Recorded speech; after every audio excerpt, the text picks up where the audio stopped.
et juste au-dessus de l'ancien tas de cendres, là, il est tombé une goutte, 2 gouttes, 3 gouttes, 10 gouttes, 100 gouttes, des centaines et des centaines de gouttes. Il a tant plu que lorsque la terre a été trempée, une petite plante a poussé. Elle a poussé, poussé, poussé. Elle est devenue un arbrisseau. L'arbrisseau a continué à grandir. C'est devenu un arbre, aux branches robustes et majestueuses. On n'avait jamais vu un chêne aussi beau dans toute la région. Les villageois étaient ébahis.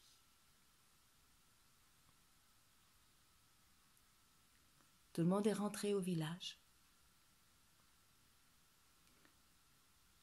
À chaque fois qu'un promeneur passe dans ce coin-là, les villageois racontent cette histoire. C'est comme ça que je l'ai apprise. Ils m'ont dit aussi que la petite Maya allait très souvent au pied de l'arbre et qu'il se trouve à mi-chemin sur le tronc un trou où la petite dépose ses secrets, ses rêves et ses souhaits. Et à ce qu'il paraît, beaucoup d'entre eux se réalisent. Croyez pas cette histoire que voilà. En tout cas, moi je sais qu'elle est vraie. Merci pour votre écoute. Au revoir.